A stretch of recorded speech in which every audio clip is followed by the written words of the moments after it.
தெரிஞ்ச தகவலையும் கூட பார்க்குறக்கு பயப்படுறீங்களா? என்னன்னே தெரில. எதுக்கெடுத்தாலும் ஒரு பயம், அச்சமாக இருக்குதா? ஏதாவது போய் பார்க்கணுன்னா பயமாக இருக்குதா? பெல்லடிக்கிற சத்தம் கேட்டால் பயமாக இருக்குதா? பதட்ட நிலையில் இருக்குதா? எதையுமே ஒன்று தெரிஞ்சுக்கணுங்கிற ஆர்வம் இல்லாமல் பயமாக இருக்கா? உங்களுக்கு தான். இந்த ஃபியர் ஆஃப் ஃபைண்டிங் அவுட் அப்படின்னு சொல்கிறோம். இந்த மாதிரி பிரச்சனை இருந்துச்சுன்னா இதிலிருந்து விடுபடுறதுக்கு தான் எங்களுடைய நிறுவனம் உங்களுக்கு செயல்படுகின்றது. நான் உங்கள் உளவியல் சகோதரி எம்எஸ்கே பிரியா. இந்த ஃபியர் ஆஃப் ஃபைண்டிங் அவுட்டுன்னு சொல்லக்கூடியது உங்களுக்கு எப்பவுமே ஒரு சிரமத்தை கொடுத்துக்கிட்டே இருக்கும், கவலையாக இருக்கும், மன அழுத்தத்தை கொடுத்துக்கிட்டே இருக்கும், கவனம் இல்லாமல் இருக்க முடிய செயல்களை உருவாக்கும். இது உண்மையை தெரிந்து கொள்றதுக்கு விரும்பாது, எடுத்துக்காது. இன்னமும் விளக்கமாக சொல்லணுன்னா, உண்மையான ஒரு செய்தியை கேட்குறக்கும் கூட உங்களோட மனசு எடுத்துகிட்டு போகாது. உதாரணத்துக்கு, உங்களுக்கு ஒரு எக்ஸாம் ரிசல்ட் வந்துருச்சுன்னா எப்படி இருக்குமோ என்ன இருக்குமோன்னு கேட்டு அதை பார்க்கறக்கு ஒரு பயம் வரும். அதே மாதிரி உங்களுக்கு உடல் சம்மந்தப்பட்ட ஒரு பாதிப்போ இல்லை ஒரு ஹாஸ்பிட்டலுக்கு யாராவது பார்க்க போகணுன்னா கூட உங்களால் போகிறக்கு ஒரு பயத்தை உண்டாக்கும். அது நல்ல விஷயத்துக்கான ஒரு வாழ்க்கைக்காக ஒரு நல்ல விஷயத்துக்கு ஒரு மருத்துவரை அணுகிறதுக்கு போனோம்னா கூட உங்களால் போக முடியாது, ஒரு பயத்தை கொடுக்கும். எப்போவுமே செக் பண்ணிகிட்டே இருக்க தோணும். அந்த செக் பண்ணுறத பார்க்குறக்கு பயம் வரும்.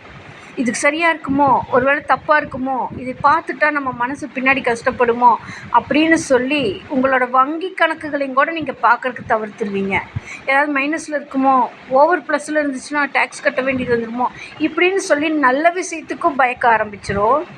பிரச்சனையான விஷயங்களுக்கும் பார்க்குறக்கு பயத்தை உண்டாக்கிக்கிட்டே இருக்குது. தொடர்ந்து இந்த செயல்பாடு உங்களுக்குள்ளே அடுத்தடுத்து தொடர்கதையாக தொடர்ந்துக்கிட்டே இருக்கும். அப்போது இது எல்லாம் நம்ம ஒரு நல்ல விஷயத்தை தெரிஞ்சுக்கிறதுக்கும் பயப்படுறோம், தெரிஞ்சுக்காமல் இருக்கிறதுக்கும் பயப்படும். இது உங்களோட வலிமையை குறைத்துடும், உங்களோட நம்பிக்கையை குறைத்து விடும். இயல்பு நிலையில் இருக்க முடியாமல் எப்பொழுதுமே ஒரு ஏமாற்ற நிலையிலேயே உங்கள் மனசு செயல்பட ஆரம்பிச்சிடும். இதனால் என்ன பண்ணுவீங்கன்னா, இதை பற்றி மற்றவங்களிடத்தில் எனக்கு பயமாக இருக்குது, நீ பார்த்து சொல்லு அப்படின்னு சொல்லுவீங்க. உங்கள் வீட்டு நபர்கள்கிட்ட எனக்கு ஒர்க் இருக்குது, நீ இதை பார்த்து சொல்லுன்னு டைவர்ட் பண்ணுவீங்க. இந்த மாதிரி செயல்கள் மற்றவங்க உங்களை மிஸ்யூஸ் பண்ணுறதுக்கும் வாய்ப்பு இருக்கும்.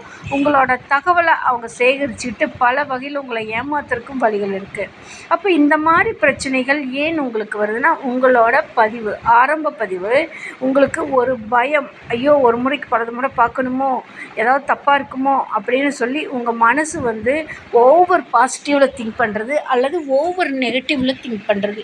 இதோட விளைவு தான் இந்த ஃபியர் ஆஃப் ஃபைண்டிங் அவுட் அப்படிங்கிற அந்த பயம் சார்ந்த அச்சம் உணர்வு உங்களுக்குள்ளே ஓடிட்டே இருக்குது. இதனால் பார்த்திங்கன்னா உங்களுக்கு எப்போவுமே மனசுக்குள்ளே ஒரு அழுத்தம் இருந்துகிட்டே இருக்கும், ஒரு ஏமாற்ற உணர்வு வந்துக்கிட்டே இருக்கும், நிம்மதி இல்லாமல் இருக்கும், அவமானப்பட்டுருமோன்னு ஒரு பயம் வரும். எப்போவுமே ஒரு படபடப்பான ஒரு இதில் இருக்கும். ஏதாவது ஒரு தகவல் பார்க்கணுன்னா ரெஸ்ட்லெஸ்ஸாக இங்கிட்டு அங்கிட்டு போயிட்டே இருப்பீங்க. ஒரு இடம் கொள்ளாத நிலையில் செயல்பட்டுக்கிட்டு இருப்பீங்க. இந்த மாதிரி உங்களுக்கு பிரச்சனைகள் ஆரம்ப காலகட்டத்திலேருந்து தொடர்ந்து ஒன்றா க்ரியேட் ஆகிடும். இது பார்த்திங்கன்னா ஒரு குறுகிய காலகட்டத்திலேயே இதோட நிம்மதி உங்களுக்கு இழந்துடும். யாராவது இருக்க மாட்டாங்களா, கேட்டு சொல்ல மாட்டாங்களா, பார்த்து சொல்ல மாட்டாங்களா அப்படின்னு வரும்.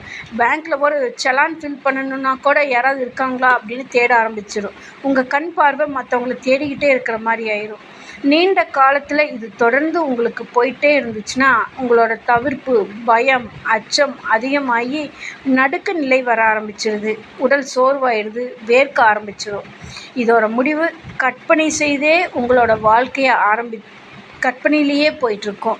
அப்போ கற்பனைங்கிறது யாராவது செஞ்சு கொடுக்க மாட்டாங்களோ, யாராவது ஹெல்ப் பண்ண மாட்டாங்களா, ஐயோ இது எப்படி செய்கிறது, சரியாக இருக்குமா தப்பாக இருக்குமான்னு இந்த சுழற்சி அடிப்படையில் மட்டுமே செயல்பட்டுக்கிட்டு இருக்கிறனால தான் உங்களுக்கு அது பெரிய இடையூறை கொடுத்துட்டு உங்களால் ஒரு 4 பேர் இருக்கிற இடத்துலையோ, ஒரு ப்ரொஃபஷ்னலாக இருக்கிற இடத்துலையோ, ஒரு ஃபிட்னஸான ஒரு செயல்பாட்டிலையோ, ஒரு நல்ல வளர்ச்சிக்கான இடங்கள்லையோ உங்களால் போய் இணைய முடியாமல் ஒதுங்கி பின்னோக்கி போயிட்டே இருப்பீங்க.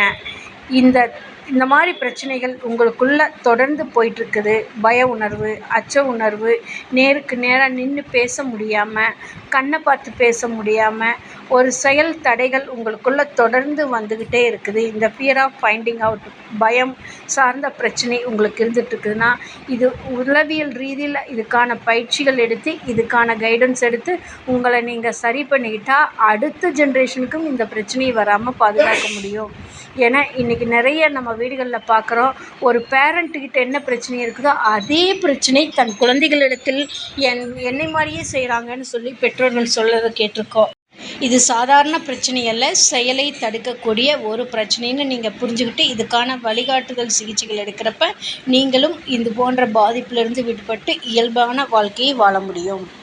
இதனால் பார்த்திங்கன்னா உங்களால் இந்த உண்மை நிலையை தெரிந்து கொள்றதுக்கு அதிக பயமாகிறதுனால பார்த்திங்கன்னா, ஒரு நல்ல தகவலை உங்களால் கேட்க முடியாது, பார்க்க முடியாது, கேட்க விரும்பாது. ஒரு மருத்துவ பரிசோதனைக்கு போகிறோன்னா கூட ஒரு பயம், பதட்டம், அச்சத்தை உருவாக்கிடும். கடினமான ஒரு உரையாடலை உங்களால் கேட்க முடியாது, ரொம்ப நேரம் பேசுகிறத கேட்க முடியாது. அதே மாதிரி எப்போவுமே ஒரு அவாய்டன்ஸ் உங்கள்கிட்ட இருந்துகிட்டே இருக்கும். ஒரு கூட்டமாக இருக்கிற இடத்துல விலகி போயிடுவீங்க. ஒரு உடல்நிலை சரியில்லாதவங்கள பார்க்க போக மாட்டீங்க. ஒருத்தருக்கு ஏதாவது ஒன்றுன்னா அதை பற்றி தகவலை விசாரிக்க மாட்டீங்க. அதை பற்றி பேசுனா நெகட்டிவாக பேசுனா எனக்கு பிடிக்கலன்னு சொல்லி விலகி போயிடுவீங்க. சும்மா ஏன் இதையவே பிரச்சனைகளை மட்டுமே பேசிகிட்டு இருக்கிறீங்கன்னு சொல்லி ஒதுங்கி போயிடுவீங்க. இந்த மாதிரி உங்கள் மனதிலையும் உடல்லையும் பல மாற்றங்களை இது கொண்டு வந்து உங்கள் வாழ்க்கையில் ஏற்படக்கூடிய நல்ல நிகழ்வுகள், மகிழ்ச்சிகள் இதை எடுத்து பார்க்க முடியாமல் எப்போவுமே மனம் சோகத்துக்கு தள்ளிகிட்டே இருக்கும். இது போன்று பாதிப்பிலிருந்து விடுபடுவதற்கு தான் எங்களது நிறுவனம் உங்களுக்கு உதவி புரிகின்றது. அப்படின்னா இது கவுன்சிலிங் கிடையாது. உங்களோட மனப்பதிவை பகுப்பாய்வு செய்து அதற்கான வழிகாட்டுதல் சிகிச்சைகளை கொடுக்குறப்ப நீங்கள் ஃபிட் ஆக முடியும் இந்த லைஃப்பில். அதற்கான ஒரு வாழ்வியல் மேம்பாட்டு நிறுவனம் தான் எங்களுடைய எம்எஸ்கே லைஃப் கிளினிக் ஃபவுண்டேஷனில் வாழ்வியல் மேம்பாட்டு நிறுவனத்தில் தனி மனிதனின் வளர்ச்சிக்கு தேவையான உளவியல் பகுப்பாய்வு மற்றும் சிகிச்சைகளான கல்வி, பொருளாதாரம், உளவியல் ஆரோக்கியம், சமூக அந்தஸ்து இவற்றில் வெற்றியடைவதற்கும் வளர்ச்சியடைவதற்கும் மேன்மையடைவதற்கும் எம்எஸ்கே மென்டார்ஷிப் புரோகிராமில் கொடுத்து கொண்டு வருகின்றோம்.